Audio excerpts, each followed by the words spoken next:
Assalomu alaykum, hurmatli foydalanuvchilar. Kali Linux bo'yicha 3-darsimizni boshlaymiz. Bugun Kali Linuxda internet va tarmoqni tekshiramiz.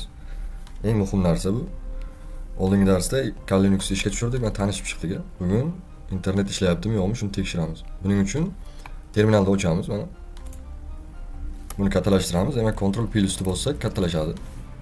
Buni bunday kattalashtirish mumkin. Endi birinchi nima qilamiz? Qaysi buyruq? Biz ping yozamiz. Ping tanishamiz. Ping bilan, IP bilan va boshqa buyruqlar bilan tanishamiz. Birinchi internetni tekshirish uchun eng osoni mana ping google.com yozamiz. Bitta narsa eslatma qilaman, bu boshqa O'zbekiston saytlarini ping qilish mumkin emas, tushunarli? Jinoyat hisoblanadi. Enterni bitta bosamiz, lekin google.com endi umumiy standart ruxsat berilgan tekshirib ko'rishga. Enterni bossak mana shunaqa javoblar chiqsa, demak sizda internet ishlayapti, tushunarli? Nimadir muammo bo'lsa izohlarda yozasiz. Buni to'xtatish uchun Ctrl kirilicha seni bosamiz qo'shib, mana to'xtadi. Tushunarli? Buni ekranda tozalash uchun mana clear yozsak ingliz tilida enterni bosamiz, mana o'chib ketdi. Ekran tozalandi.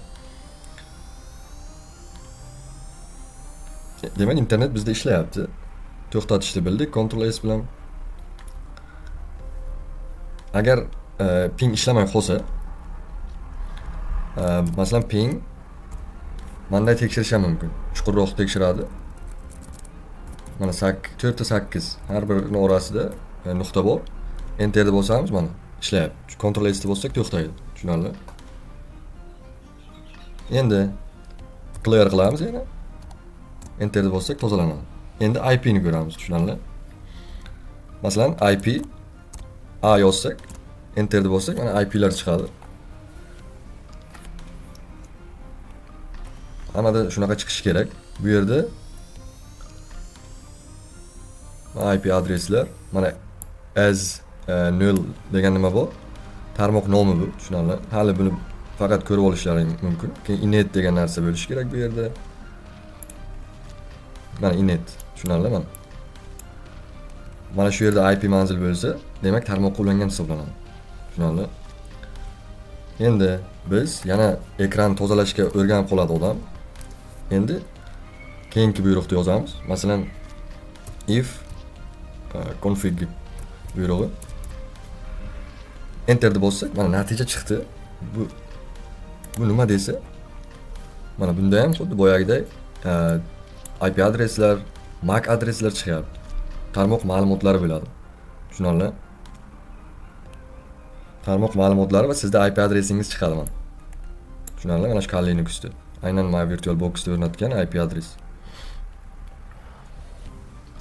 Agar bitta narsa, agar umuman internet bo'lmasa, bundan chiqib turamiz. Mana pastda o'qib turibdi. Ba'zilar mana iziga qaytdi. Endi bizga mana Virtual Box'ga qaytamiz. Mana Virtual Box'ga ishlab turibdi Linux. Virtual Box'ga qaytdik. Endi internet sozlashimiz uchun o'ng tugmani bosamiz yoki nastroy, tushunarli? Men nastroykani bosdim. Keyin mana bu yerda set menyusi bor. Setga kiramiz. Mana shu yerda adapter 1 da NAT bo'lishi kerak. Tushunarli? Mana shu yerda NATga qo'yasiz. Bo'ldi. Mana shu yangi boshlovchilar uchun eng qulay mana nastroyka. O'zi yuklab olgan payt o'zi nastroykasi bo'ladi. Kimlardir boshqa joydan yuklab oladi. Muammo chiqib qoladi-da, tushunarli? Demak, mana shu narsa bilan internetingizni to'g'rilaysiz. Tushunarli? Demak, tozalash nima edi? Clear. Enterni bitta bosamiz va tozalandi.